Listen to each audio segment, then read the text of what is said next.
All right, welcome to Learning Plan 2. We're going to be covering Chapter 3, the therapeutic relationship for this learning plan. I'm going to go through the activities as well, so here we go. All right, so key concepts. We're going to be discussing the therapeutic alliance. The therapeutic alliance is very important because this is what is going to allow you to be able to work with the client and hopefully make progress to help them overcome their challenges or concerns that they have. It's very important early on that we establish a very positive relationship or rapport with our clients. And the way we do that is by listening and reflecting back what the client has told us. There should be a mutual respect there. Um, and also, we don't want to, I guess, give our opinions about what we think the client should do. No one wants to be told what to do, and clients don't come to helpers to be told what to do. They want someone to listen to them and to help them work through the problems and help them hopefully resolve the issues. All right, we're also going to be discussing empathy. Empathy is very important as well. I always tell my staff that there's a difference between empathy and sympathy. When you're working with clients, you want to show empathy and you want to kind of curb your sympathy. Sympathy is okay to show once in a while, but if that's the basis of your client relationships, it can be pretty stressful, and that's how a lot of people get burned out. Empathy is just being able to place yourself in someone else's shoes and think, if I was in your shoes, I'd probably be, thinking or possibly doing the same things you're doing. So it helps you kind of understand where that person is coming from. And sympathy is basically feeling sorry for someone, and there are times for that. But when it comes to overcoming challenges or helping someone get through a particular difficult problem, we want to show that we're helping by listening and helping them work through the problem through the solutions that they find. All right, and another way that we can build a positive rapport is through credibility and perceived experience. Credibility comes with um, you know education, various accomplishments in the field, experience as well plays a part as in the therapeutic alliance as well. So appropriate self-disclosure. Of course, we want to have boundaries when we're talking with clients.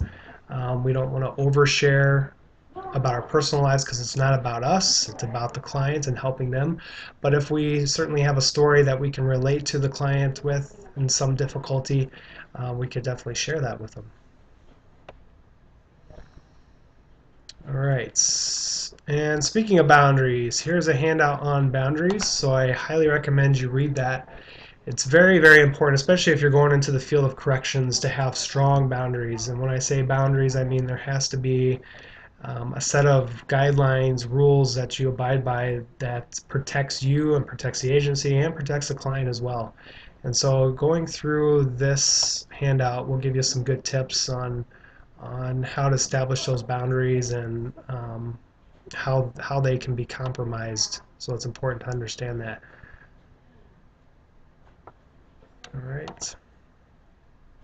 And then of course we have the learning plan discussion board. Again, make sure your posts are at least 200 words, no more than 500. You're responding to everyone that's responded to your initial post, and you're responding to at least two of your peers' responses as well. And you're posting throughout the learning plan. So make sure you're doing that you're not posting all on the same day and on the last day the learning plan's open at the last minute. Another small group activity from the previous video, you should have a good understanding of how this works. You're going to click on the link and you'll be assigned a group, and you're just going to go into that discussion board and discuss the prompt. This one is a scenario that you're going to read through, and then you're going to answer a series of questions to get you to start thinking about being a helper and working with clients from different backgrounds and having different issues. And this is actually very helpful for when you start doing transcripts, because you're gonna be working with clients that may have some difficulties, and you want to be able to kind of put yourself in that situation as to how would you handle that situation. And then we have the journal starter again, so make sure that you're following the directions on these. Pick one of the prompts and make sure you follow how many paragraphs it should be. This one has two different prompts that you can choose from.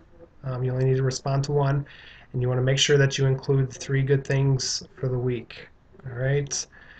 So, if you have any questions or concerns, I highly recommend that you post those in the question and answer forum under the discussion board. If it's a general question about the learning plan or assignments, if it's something specific, then feel free to email me or call me, and we'll go from there. All right, see you in Learning Plan 3.